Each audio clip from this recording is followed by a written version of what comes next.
Hello everyone, and welcome back to a new episode of Prismata. This is the next day for me, so this is gonna be my first game of Prismata of the day, and we're playing at a somewhat more reasonable hour than I was last night, so we may actually get some human opponents in this casual match that we're waiting for. You know, I really should try like starting recording before I. Oh look, it's a person. We're playing against someone called David. Oh, he's a developer of the game. I remember a David.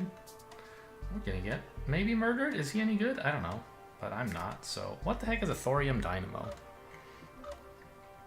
Consume 3 drones, and then it gives you 5. So it's kind of like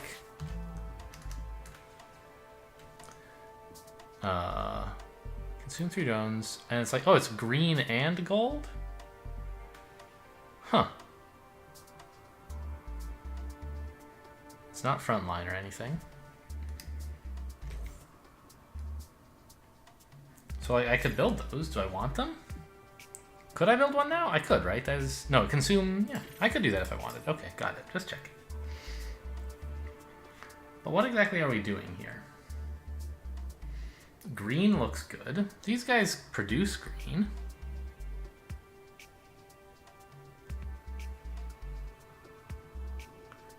But I'm gonna need some more drones anyway. And then maybe I'll spend the next 3 turns converting my 9 drones into thorium dynamos? Ooh, interesting. So he's going strongly for green here by building doom drones instead of regular drones to squeeze in this conduit. But it's consumed. Oh, I see. It's more expensive. It's a lot like building 2 drones, isn't it? Like, why don't I just do this? I don't understand why this is not a totally standard thing. Why my opponent is not building thorium dynamos. Ah, build time of 2 turns. I see. That's the downside. So you have to. So I'd like to get some green soon. I guess I would like to. I don't know. I don't have any idea what a thorium dynamo build looks like, but I'm gonna do this. And he is countering. It looks like we're gonna anticipate some Scorchillas coming in, maybe? Yeah, Scorchillas and Feral Wardens are both sort of good, and he's threatening green-red. Piling up a ton of Doom drones.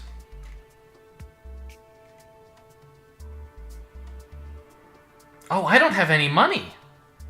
That's why you don't build these. It consumes the drones and doesn't give you a thing until next turn. Okay. Well, that's exciting. I see, you don't do this until much later. Well, yeah, so here come the Scorchillas. They take 3 turns to start attacking, so I want to try not to have anything fragile 3 turns from now. Or else, yeah, so if I could just have, like, all my drones converted to thorium drone, or, these guys. So I'd kind of like to have. I'd like to be able to build Asteries soon, right?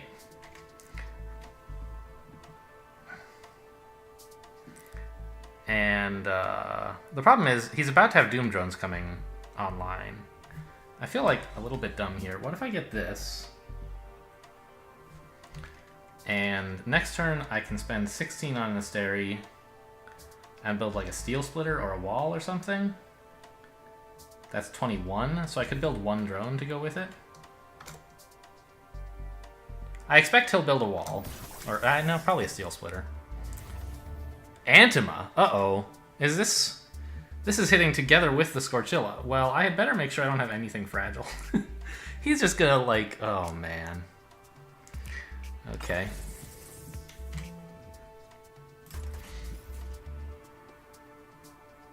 Yeah, I now regret this Blast Forge because...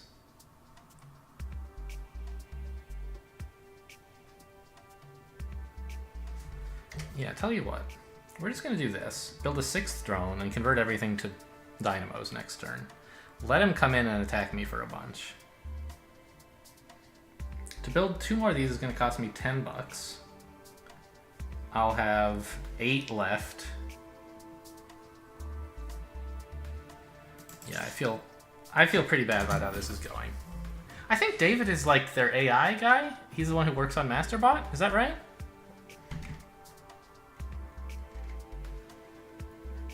I don't remember. It might be. So he can breach me for 13 right now, which is not enough to kill the Asteri.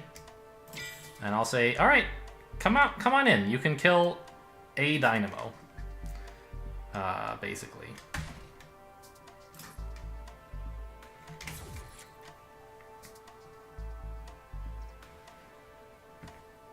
Yep. I guess that's what I'm doing.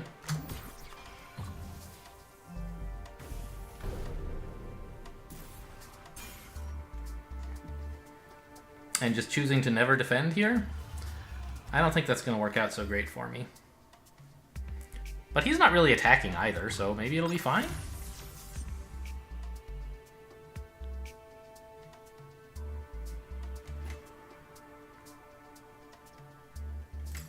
No, I'm just going to build this, and then next turn I can build another Asteri.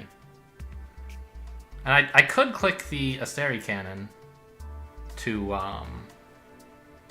build a barrier, but I don't know that I want to do that. It costs me 3 health on my Asteri, which is a unit I really want to protect, in order to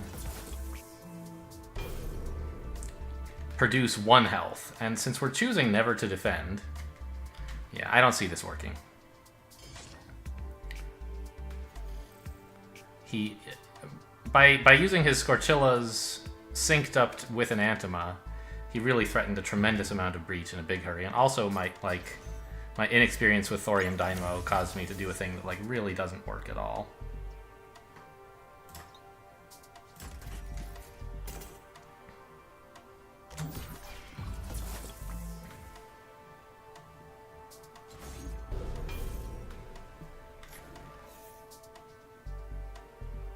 But I don't know. Maybe I can build enough of these that it'll work out. You know, I should have actually probably held back... No, because I can't build another Asteri this turn anyway. I don't have enough green. Yeah, if he does this, he breaches whether... Well, now he breaches for exactly 11. That's just enough to kill an Asteri. Whether I click or not, so I'm just not going to. Build more Gauss cannons. If I had force fields, that would be nice, but I don't. You know what? Just build more Gausses and forget about building that wall. He's getting in anyway, right? So.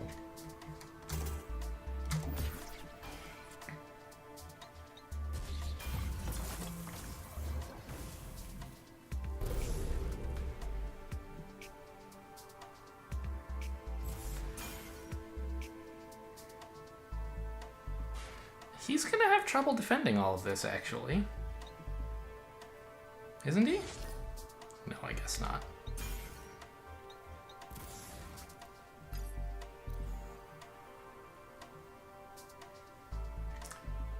But if he lets me do this, I can build more Gauss cannons, so... Maybe if I'd put in a barrier and made it harder for him to do both of these things... No, a barrier makes it easier, because it costs me a net amount of health on the Asteri. So... yeah. But the downside is I'm really just attacking for 7. I'm not really doing anything at this point, I think.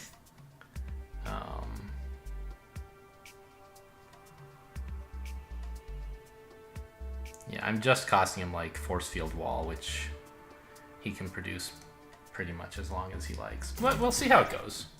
I'm sort of committed at this point. There's no decisions left for me to make. And, oh, it's not even costing him the force fields forever, just the wall, huh? And we're just going to see if somehow all my Gauss cannons can be enough here.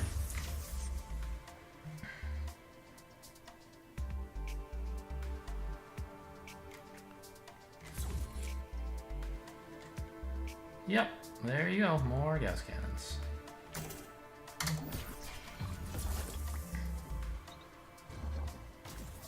When his Scorchillas come in next, though, is going to be the real problem for me. We are, denying him drones, but yeah, it's too late. So I could do that. Doesn't really help.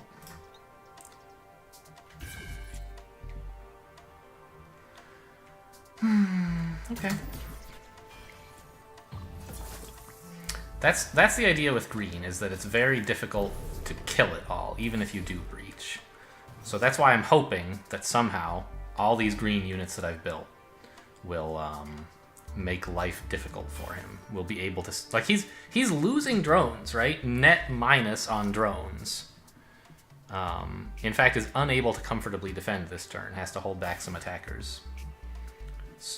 Which means he's going to be defending with those attackers and therefore losing them. So I'm still hopeful that we have a shot. I might as well build this last engineer.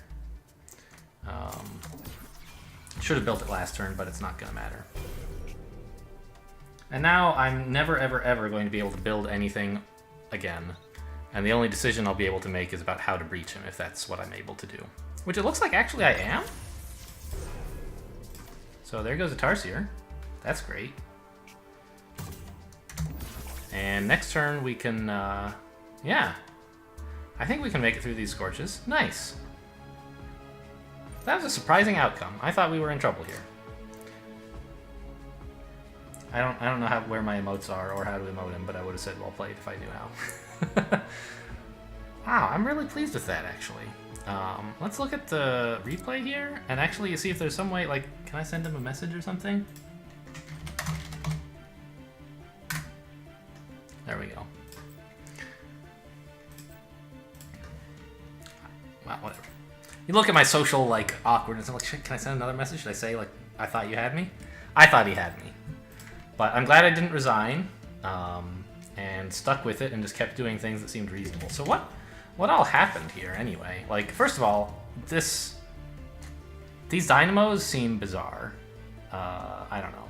I feel like if you're going to do these, it's supposed to be later. They're a way to build up to even higher economy.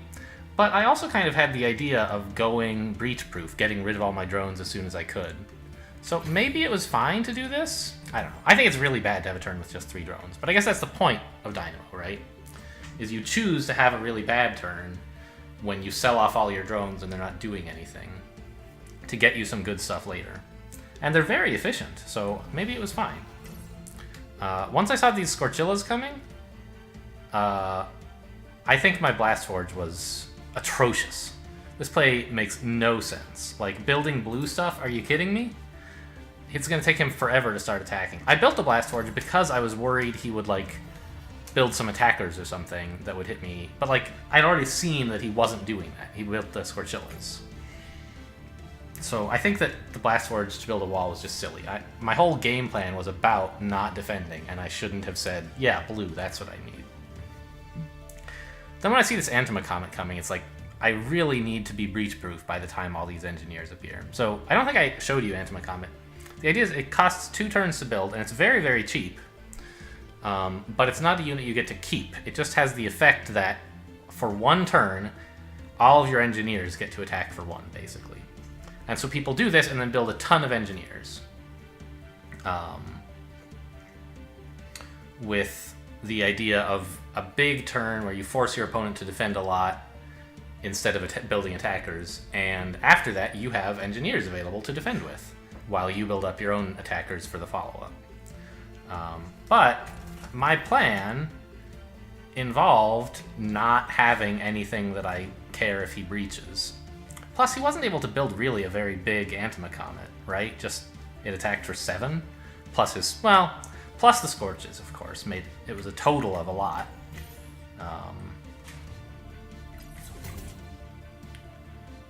Yeah, and I said, you can see I thought about building the wall, but I never did. And at this point, I feel like almost all the decisions had already been made for me. Yeah, it's sort of advanced BM, right? Building a Blast Forge on turn 5 and then never building it just to show him how much better my game plan was. Of course, I didn't mean it that way. I did it because I was confused and lost.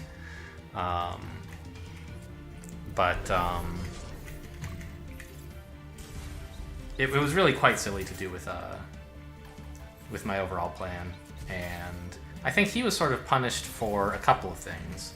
First, these Doom drones are fine to like cheat out some tech that you can't get right away. They help you rush it out.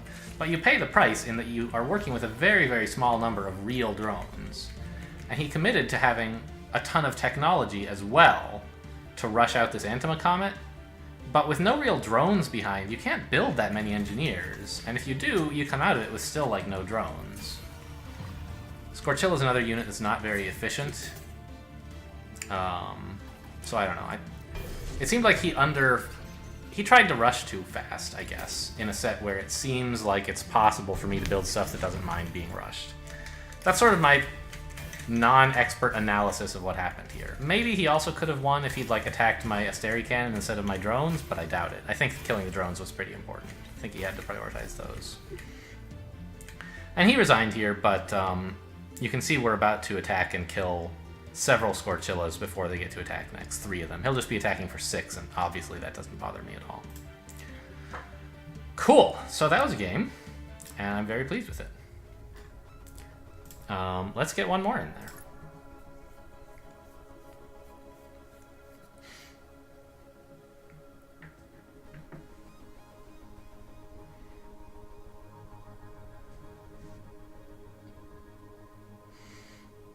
Anyway, so as I was saying, as we were waiting for the Automax last time, I realized maybe I should start recording when we get a match. I know that that's like, maybe what I should do is record all the time and just start talking when I get a match and then go back in and edit it. God, that sounds like a pain. I don't mind making you guys sit here and listen through me talking while I wait for a match. It's not my problem. There we go. We have a match, and it's... I didn't see a loading screen, but I'm pretty sure this is a person. So what do we have? We have a bunch of green and red, sort of. We have, I don't know, there's blue as well. So I think maybe you go for synthesizers to get you the green.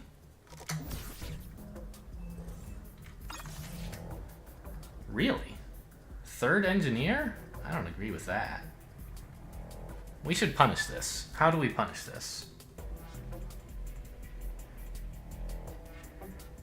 We want to rush him down with something. Is he going 3rd engineer into a bunch of Venge cannons?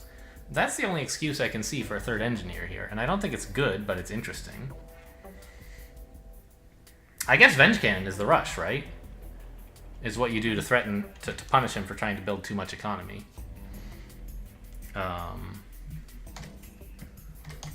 So we'll just do this. Drone conduit, a perfectly normal looking opening that won't cause him to suspect that we're going for Venges. And then next turn we're going to build like a drone and 2 more conduits. And say, I'm coming for you. What is this? This is so many drones and no tech? Drones plus red is his plan? That doesn't make sense to me. How many drones do I have right now? 12? That would be 4 Venge cannons if I could get together 12 green, right? So I could build like 3 plus 5?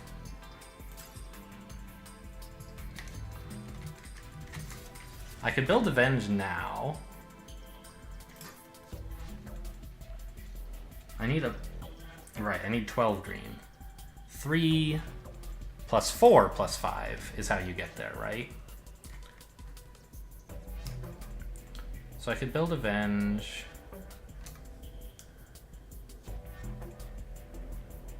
But I think I can just build more drones to go with it, right? A Venge Cannon right now is great because he has no defenders and can't produce any defenders.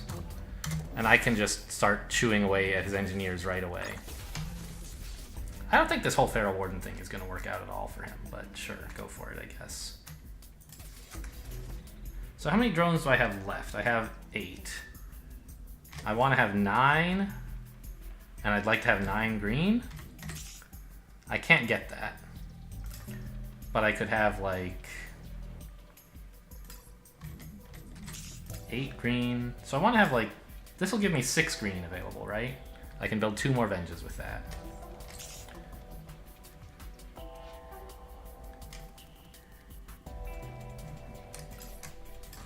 What if I build a rectifier? Is that any good? It's a blocker. Prevent him from killing my engineers. It'll make it slower to convert to Venges, though. So right now, next turn, I'm threatening to build 2 Venges. Maybe I should just do this. Now I have 9 drones. And I won't have exactly 9 green. I'll be floating some. But that's okay.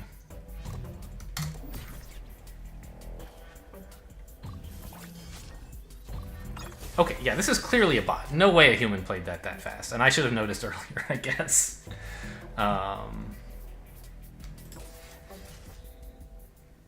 So we'll do this and then convert the last drones next turn. Because he's about to start actually attacking us. I'll just build 1 engineer to make it a little more awkward for him to get to the drone. And more conduits so I can click these more often.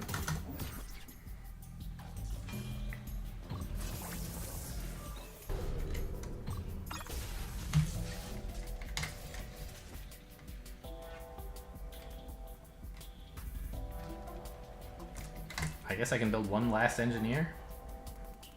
Yeah, that's about right. And just start clicking these guys. Go nuts. Put on maximum pressure to punish this ridiculously high economy opening.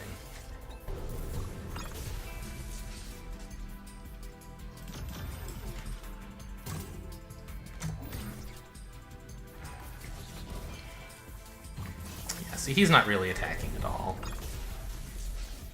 And we're breaching already. See, I think this is the second time on this channel that I've built this, like, Venge Rush, and I think I did this one a little bit better than the last one, although not exactly well. But I don't want to give you guys the impression that Venge Rush is actually a good strategy. Like, it's... almost anything beats it. What doesn't beat it is, like, just building... It's sort of like a degenerate thing that, like, it loses, I believe, to just a well-played base set with Tarsiers and walls. But I'm playing it here as a counter to people who are trying, and both times it's been bots so far, of course. Wow, power, who knows what those are? Anyway, as a counter to people who are doing something that I think is clearly wrong in the set. They're saying, I can go high economy, and I believe there's not enough strong defenders in this set to justify going high economy. You know, my plan was, like, to go synthesizers, you know, use my blue to create green, so I don't need to invest in as many things, and, like, go Feral Wardens plus Tarsiers or something was roughly what I had in mind when I saw this set. But my opponent building this engineer and saying, I believe this is a high econ set, I think he's wrong, and the best way to prove it is to say that's too greedy. You punish that with maximum aggression to make them need stuff before they have it. And so Venge Rush is very good at that, right? It's a very high aggression play because all it takes is, like, it's very all in, right? You get a ton of attack relatively cheap. Like, there's no way they could print a card that said $1, 3 green, and no drones gain 2 attack. That's nuts. You couldn't even do anything close to that. So it's very aggressive and all in, but it's a way to punish plays like this, where someone goes to turn 3 and then 4. This is the worst. Like, a human, you could imagine that a human might make this mistake, that they might build an engineer and then 3 more drones. I don't think a good player would, but you could imagine a human doing it. This, building 3 more drones and not even building any tech, I don't think any human would ever do that. I don't know. Beginners might, but no one who's, like, played Prismata much would make this mistake. And again, I think I executed the Venge Rush poorly because I don't really remember how to do it right. But even a poorly executed plan beats a very bad plan. If it's bad enough. And I don't know, like, I didn't end up completely wasting money or green, and my timing was, like, okay. I was able to convert my drones before the drones got eaten, and I spent all the money while I had it, and I came out at the end with 5 Venges and a bunch of green, so, like, it can't have been the worst Venge Rush either, ever. But I think the best Venge Rushes kind of just convert all at once. Well, because the idea is you don't want to give your opponent a turn where they can absorb 2 attack from a Venge Rush on their wall, right? This is a very weak thing to do with Venge Cannons normally, because your opponent will have a Blast Forge or something. If he had a Blast Forge that he built this turn, I could not get away with this Venge Cannon. It would be sacrificing 3 drones to attack for 0 against his wall. Like, how awful is that, right? And so most Venge Rush plays involve delaying until the last possible moment and then building all the Venge Cannons at once. You can do that because they don't cost any gold, just green. I mean, except for the 1 gold, but you get that for the drone that you're sacrificing. So I think that's why this Venge Rush felt so weird to me, is because I was responding to a completely bizarre play by my opponent to not get a Blast Forge, and converting 1 Venge Cannon early actually saw advantage because my opponent had no blockers, no absorb, and it actually got to kill 2 engineers. That makes a big difference compared to having a wall behind if he has nothing behind. Anyway, so that's like... I think a lot of Prismata is about analyzing the +5 or the +8 or what have you. I guess this time it's +7. And trying to figure out what strategies will do well, what will lose. Is there a cool combo you can put together? And so here we beat our opponent at that. You can also win on, like, tactics and execution. Let's say both of you realize that, I don't know, you should be going Tarsiers plus walls. There's nothing interesting in the base set at all. And that doesn't really happen, but suppose that it did. You can still win by being the one who makes better tactical decisions as combat is happening, and figuring out when to buy rhinos instead of Tarsiers and all that. And I think both of those parts of Prismata are fun. Okay, anyway, so that was 2 games, which I think is plenty for this episode. Hope you guys have enjoyed. Thanks for watching, and I'll see you next time.